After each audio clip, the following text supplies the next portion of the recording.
Истината за тревожността. Какво разкрива Библията за това привидно безкрайно бреме? Случвало ли ви се да лежите в тишината на нощта и да осъзнавате, че дори без никакъв шум отвън, умът ви е по-шумен от всякога?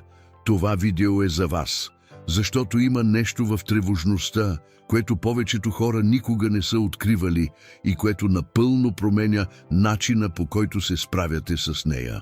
Останете до края, защото това, което ще разкрия през последните няколко минути, може да е точно това, което чакате да чуете. 2 часа сутринта е, къщата е тиха, светът навън е спрял, но умът ти не е получил съобщението. Обръщаш се на едната страна, после на другата, затваряш платно очи, сякаш това ще помогне, и парадът започва. Сметката, която трябва да се плати утре, разговорът, който не е протекал по план, страхът, че нещо може да се обърка, бъдещето, което изглежда твърде несигурно, за да бъде игнорирано. Никой друг не е буден, само ти и твоите мисли. Тази сцена си има име. Вероятно сте чували за нея. Тревожност. Но може би никога не сте се спирали, за да осъзнаете колко много тя надхвърля случващото се в ума ви. Не е просто негативната мисъл, която ви напада в 2 часа сутринта. Това е чувство, което живее по-дълбоко, в гърдите ви, в гърлото ви, някъде докъдето никое лекарство не може наистина да достигне. И странното е, че денят може дори да е бил добър. Може да сте работили, да сте говорили, да сте се усмихвате, но след това дойде момента на тишина. И тишината донесе всичко, което сте се опитвали да игнорирате през деня. Сякаш тревожността търпеливо чака момента, в който вече няма да имате разсейване. Тогава тя почука на вратата. Това, което никой не ви казва, е, че може би това безпокойство не е само психологическо. Може би има измерение, което далеч надхвърля това, което която и да е дихателна техника може да разреши. Ами ако за целия този дискомфорт се крие знак, предупреждение, което все още не сте се научили да разчитате. Защото когато умът не почива, може би това е защото душата все още търси място, където да кацне. Всеки има съвет, който да даде, когато се чувства тревожен. Мисли позитивно, поеми дълбоко въздух, разсей ума си. Спри да се тревожиш за това, което още не се е случило. Този съвет идва от всякъде, от приятели, книги, приложения, дори от терапевти, и работи за известно време. Докато не си легнеш отново и всичко се върне на мястото си. Нека ви разкажа за някого. Той беше на 34 години, с живот, който функционираше сравнително добре отвън, а отвътре тих хаос. Медитираше 6 месеца без прекъсване, научи дихателни техники, четеше за контрол на ума, опитваше се да се фокусира само върху настоящето, но всеки път, когато усещаше, че напредва, се появяваше нещо малко, неотговорено съобщение, несигурен план, лоши новини, и той се връщаше в изходна точка, по-изтощен отпреди. Защото освен тревожността сега носеше и вината, че не може да се излекува. И това е най-трудната част. Не е просто тежестта на самата тревожност. Това е тежестта на това, че си опитал всичко и все още не си успял. Това е да се събудиш сутрин вече уморен. Това е да се усмихваш на хората и да чувстваш, че нещо вътре в мен не е наред. Това е тихо да питаш: защо не мога просто да спра? Може би защото проблемът никога не е бил липса на техника. Може би защото си лекувал симптома, докато причината оставала незасегната. Нещо продължаваше да се връща. По-силно, сякаш знаеше точно къде да те намери. Ами ако проблемът не е бил в ума ти, а в начина, по който се опитваш да го контролираш. Има нещо в писанията, което много хора пренебрегват. Тревожността не е съвременен феномен. Тя не произлиза от социалните медии, нито от ускорения темп на последните няколко века. Хората в библейски времена също са я познавали много добре. Давид е писал в псалмите: когато тревогата расте в мен, твоята утеха подновява радостта ми. Псалм 94:19. Той не е описвал абстрактно понятие. Той е описвал нещо, което е чувствал вътре в себе си. Апостол Павел, пишейки от затвора, не от удобно духовно убежище, а от килия, казал: Не се безпокойте за нищо. Филипяни 4:6. И поразителното е не само какво е казал, но и къде го е казал. Павел не е бил в добра ситуация. Той е бил затворен, несигурен за бъдещето си, далеч от онези, които е обичал. И въпреки това е писал за мир. Това променя всичко. Защото Библията не говори за тревожността, като за някой, който никога не я е изпитвал. Говори за нея, като за някой, който я познава и е открил нещо по-голямо от нея. Това, което Библията казва за тревожността, не е формула за прекратяване на трудни чувства.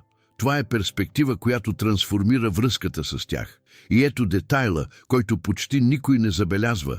Библията не ви казва да се преструвате, че сте добре. Тя не ви казва да потискате чувствата си.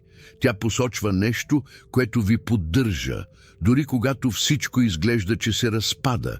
Но тази перспектива има смисъл само когато разберете какво всъщност е тревожността. А това, което идва след това, може напълно да промени начина, по който я виждате. Кратка пауза преди да продължим. Ако това съдържание ви допада по някакъв истински начин, моля, помислете дали да не се абонирате за канала и да оставите едно харесване сега. Това наистина ми помага да разбера, че сте тук, че това послание достига до целта си. Просто е бързо и е от решаващо значение. А сега нека продължим. Ето една идея, която може напълно да промени връзката ви с тревожността. Тя не е врагът. Звучи странно да се каже това. В края на краищата тревожността боли. Тя е изморителна, краде съня, нарушава концентрацията и създава напрежение в тялото и ума. Как е възможно тя да не е проблемът? Но помислете последния начин. Когато усещате физическа болка, какво се случва? Тялото ви казва, че нещо се нуждае от внимание. Болката не е самият проблем. Тя е знак, че има проблем. Лечението само на болката, без да се изследва причината, е опасно. Духовната тревожност действа по същия начин. Тя е знак, че нещо не е в хармония. Може да е излишен контрол, опит да се задържите за нещо, което е извън вашия обсег. Може да е разминаване между това, в което вярвате, и това, което всъщност изпитвате в ежедневието си. Може да е тежестта на бремето, което никога не е било предназначено да носите сами. Божието Слово казва в 1 Петрово 5:7: всичките си грижи възложете на Него, защото Той се грижи за вас. Обърнете внимание на глагола възложете. Не дръжте се здраво, не решавайте го сами. Възложете, като да предадете нещо твърде тежко, за да продължите да го носите. Ами ако тревожността се опитва да ви покаже нещо, което сте игнорирали твърде дълго, вътре в теб се води битка и тя рядко има име. От едната страна има глас, който казва доверие. От другата страна има почти автоматичен рефлекс, който казва контрол. Този конфликт е тих, но постоянен и тревожността живее именно в това напрежение, в пространството между това, в което вярвате, и това, което на практика се опитвате да правите. Представете си някой, който се събужда сутрин с ментален списък на всичко, което може да се обърка този ден.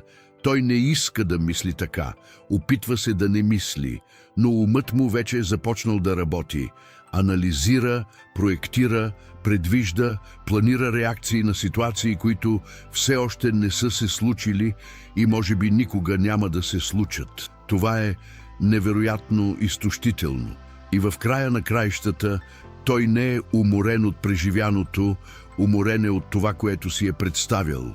Исус зададе директен въпрос, който резонира през вековете. Кой от вас, като се тревожи, може да прибави към живота си дори един час? Матей 6:27. Това не е критика. Това е покана за осъзнаване. Прекомерната тревога не решава нищо, тя поглъща. И въпреки това ние продължаваме да се опитваме да контролираме това, което е извън нашия обсег. Тревожността процъфтява именно в този конфликт между знанието, че не можем да контролираме всичко, и продължаването на опитите въпреки това. Това е изтощителен цикъл. Колкото повече се опитвате да контролирате, толкова повече тревожността се увеличава, защото контролът никога не е достатъчен. Той винаги ще изисква повече. И така, какъв е изходът? Отговорът е по-прост, отколкото си мислите, и в същото време по-труден от всяка техника, която някога сте опитвали. Съществува мълчаливо убеждение, което много хора носят, без да го осъзнават. Убеждението, че тревожността е провал на вярата. Че ако наистина се доверявате на Бог, няма да се чувствате така. Тази тревожност е доказателство, че нещо не е наред с вас духовно. Тази идея изглежда религиозна, но не идва от Бог. Идва от чувство за вина. Вижте какво се случва в Библията с хора, които са преживели моменти на дълбока мъка. Илия, след голяма духовна победа, помолил Бог да отнеме живота му, защото бил твърде изтощен, за да продължи. Първи царе 19. И какво направил Бог? Той не го смъмрил. Изпратил ангел 2 пъти, за да се нахрани и да си почине. Първата реакция на Бог на изтощението била грижа, а не осъждане. В Гециманската градина Исус казал, че душата му била съкрушена от смъртна скръб. Матей 26:38. Божият син, описващ мъка. Той не се преструвал, че е добре. Той не потискал чувствата си. Той отнесъл всичко на Отца в молитва. Това не било липса на вяра. Това била вяра в действие. Бог не вижда тревожността ти като доказателство, че си се провалил. Той я вижда като покана да спреш да носиш сам това, което никога не ти е било писано да носиш. Не се проваляш, опитваш се да схванеш нещо, което е по-голямо, отколкото ръцете ти могат да достигнат. И има огромна разлика между тези две неща. Въпросът не е дали ще се освободиш от това бреме. Въпросът е кога. Обратът обикновенно не идва от грандиозно решение. Обикновено идва от един малък момент. Момент, в който спираш, наистина спираш, и осъзнаваш, че си уморен да се бориш с нещо, което може би не е нужно да се бори, но е разбрано.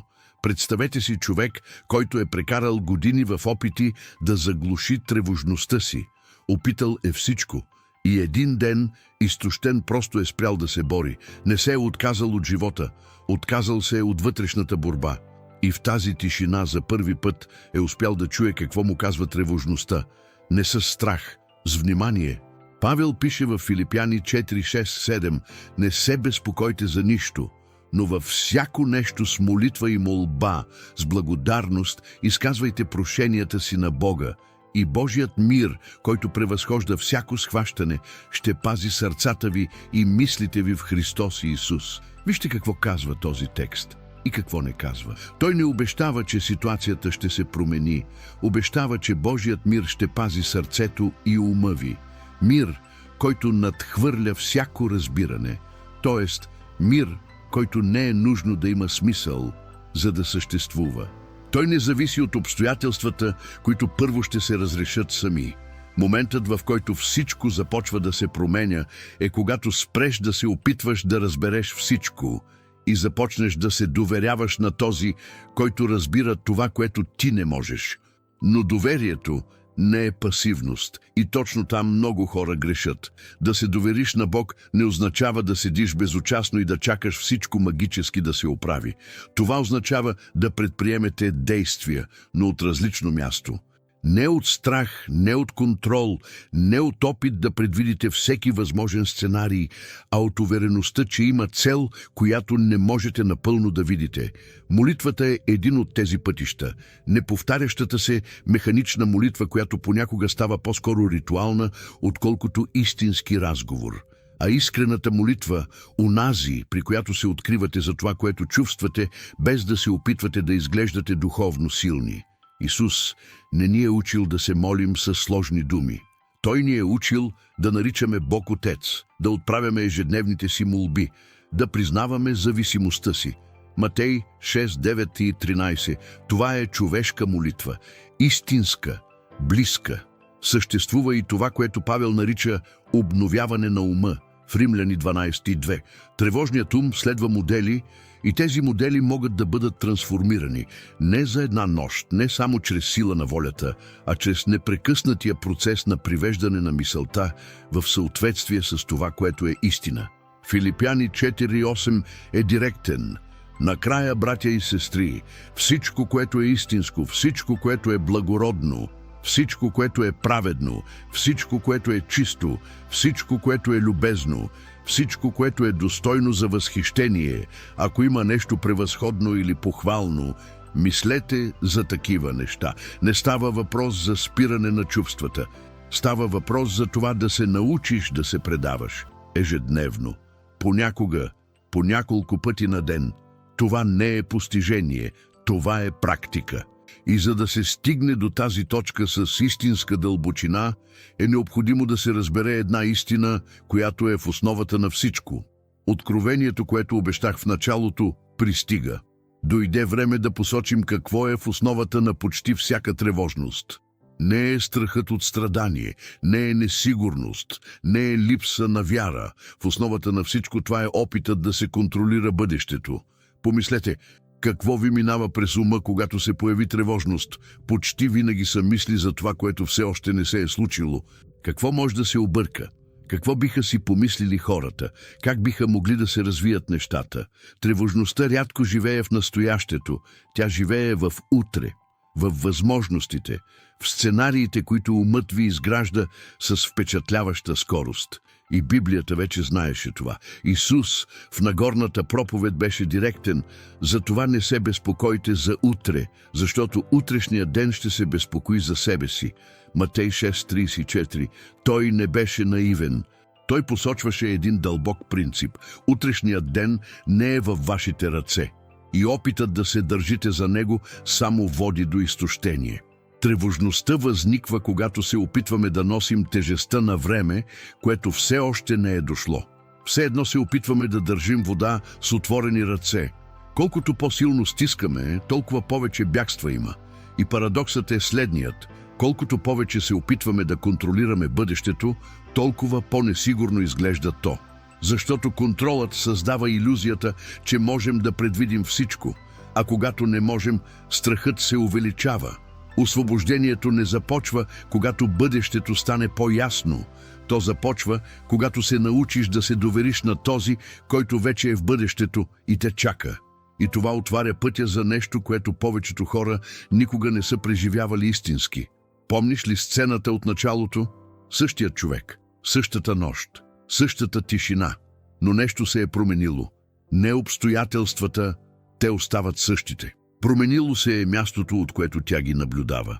Съществува един вид мир, който Библията описва, но който е безсмислен за външни хора. Павел е писал за него, докато е бил затворен. Петър е спал в килия в нощта, преди да бъде екзекутиран, и един ангел е трябвало да го разтърси, за да го събуди. Деяния 12:6. Човек, спящ дълбоко в навечерието на смъртта си. Това не е примирение.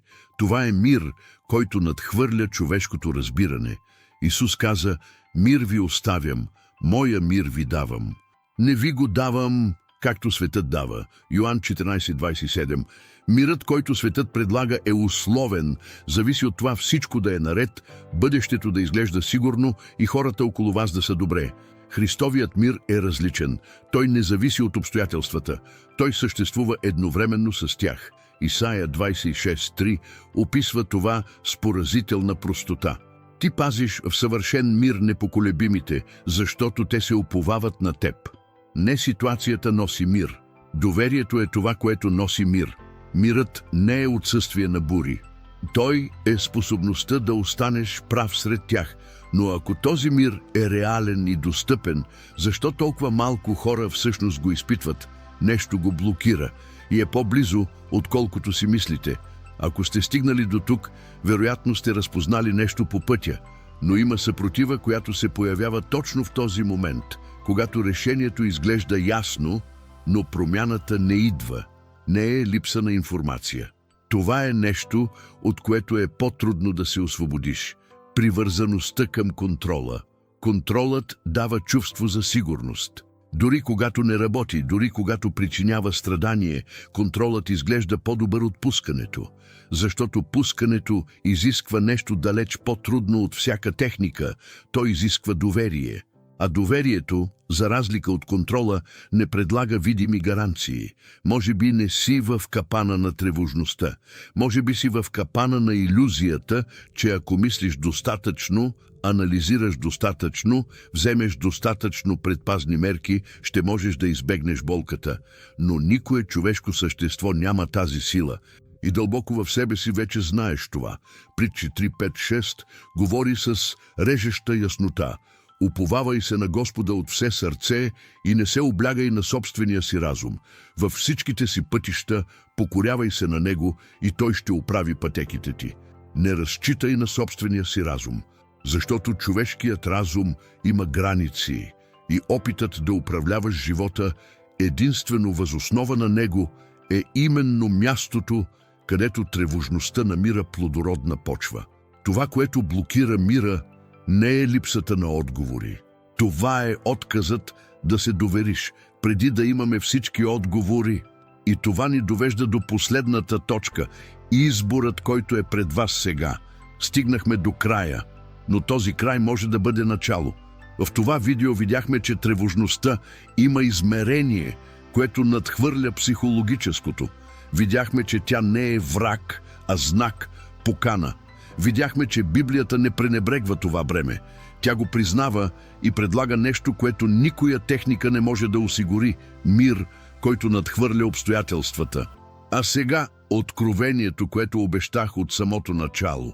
В Йеремия 29.11 Бог говори на хората, които са в плен, далеч от дома, несигурни за утрешния ден, пълни със съмнения относно бъдещето, защото аз зная намеренията си за вас, заявява Господ.